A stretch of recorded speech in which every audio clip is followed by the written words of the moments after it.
কোনো রকম ঝামেলা ছাড়া একেবারে অথেন্টিক টেস্টে পাটিসাপটা তৈরির সহজ রেসিপিটা আজকে আপনাদের সাথে শেয়ার করব। আমার মায়ের হাতের এই রেসিপিটা একবার যদি কেউ খেয়ে প্রশংসা করে নয় এমন হয় নাই কখনো। আর এই রেসিপিতে আমি কোনো নারকেল ব্যবহার করব না। তো প্রথমে এখানে 2 লিটার দুধ নিয়েছিলাম। 2 লিটার দুধ জাল করে প্রায় 1.5 লিটার মতো করে নিয়েছি। আর দুধটা কিন্তু একেবারে খাঁটি হতে হবে। আমাদের গ্রাম থেকে আনা হয়েছিল দুধটা, একেবারে খাঁটি গরুর দুধ। আর এখানে আমি 1 মুঠের মতো আতপ চালের গুঁড়া নিয়ে পানিতে গুলিয়ে কিন্তু এই দুধের ভিতরে ঢেলে দিলাম। এই পর্যায়ে অনবরত নেড়েচেড়ে দিতে হবে, না হলে কিন্তু দলা পেকে যাবে। তো এখন পরিমাণ মতো চিনি দিয়ে দিব। যে যেরকম মিষ্টি খেতে পছন্দ করেন ঠিক সেরকমই দিবেন। তো আমি আমার পছন্দ মতো দিয়ে দিলাম। তো এখন নাড়তে হবে, না নাড়লে কিন্তু তলাতে লেগে যাবে। তো একটা ক্রিম একটা খিসা তৈরি হয়ে যাবে।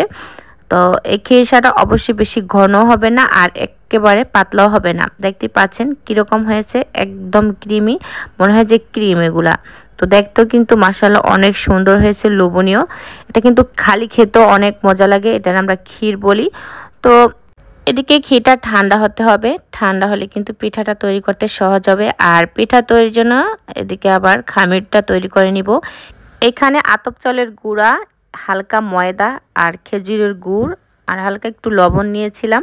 তো এগুলো ভালো করে ফিনিশিং করে কিন্তু দেখতে পাচ্ছেন কীরকম ঘনত্ব একটা খামির বানিয়েছি। এটা দিয়ে কিন্তু পাটিসাপটা তৈরি হবে। তো দেখে নিচ্ছি, বুঝতে পেরেছেন। তো এখন পাটিসাপটা তৈরি করব। তো চুলাতে একটা প্যান বসিয়ে হালকা একটু তেল ব্রাশ করে নিয়েছি। তার ভিতরে কিন্তু এই যে পিঠার খামিরটা দিয়ে দিলাম আর দেখতে পাচ্ছেন রুটির মতো একটা করে নিয়েছি। তারপরে কিন্তু খিসাটা ভিতরে দিয়ে পাটিসাপটাটা বটা দিব। তো এরকম করে প্রত্যেকটা পিঠা তৈরি করে নিব। অনেকে আছে পাটিসাপটা খিসাটা তৈরি করে খেজুরের গুড় দিয়ে, নারকেল দিয়ে। তো আমার কাছে ওইটা বেশি ভালো লাগে না, কারণ খেজুরের গুড়েরই গ্রান আসে। আর খেজুরের গুড়টা দিয়ে যদি খামিরটা তৈরি করা হয় রুটিটা, আর ভিতরে যদি খালি দুধের ঘিটা দেওয়া হয়, তাহলে কিন্তু আসল পাটিসাপটার টেস্টটা থাকে এবং খেতেও অনেক মজা লাগে। বাইরে খেজুরের গুড়, ভিতরে কিন্তু দুধের একটা গ্রান অন্য রকমের হয়।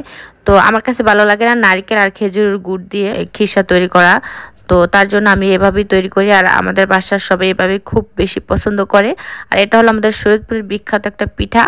এই পিঠাটা গরম এক স্বাদ লাগে, ফ্রিজে ঠান্ডা করে খেলে কিন্তু আরও স্বাদ লাগে। এখন যেহেতু শীতের সিজন, ফ্রিজে রাখা লাগবে না, এভাবেই ঠান্ডা হবে আর খেতেও কিন্তু দারুণ লাগবে। তো পিঠাগুলো সবগুলো বানানো প্রায় শেষ। এখন ভেঙে দেখাবো আপনাদের পিঠাগুলো ভিতরে কেমন হয়েছে। মাশাআল্লাহ সবগুলো পিঠাই কিন্তু অনেক সুন্দর হয়েছে দেখতে, মাশাআল্লাহ খেতেও কিন্তু অসাধারণ লেগেছিল। তো এই যে দেখতে পাচ্ছেন ভিতরে কিন্তু ক্রিম, একবারে ক্রিমের মতো লাগছে, মুখে দিলেই মিলে যাচ্ছে। তো আপনাদের কাছে এই রেসিপিটা কেমন লেগেছে অবশ্যই জানাবেন। আজকে এই পর্যন্তই, সবাই ভালো থাকবেন, আল্লাহ হাফেজ।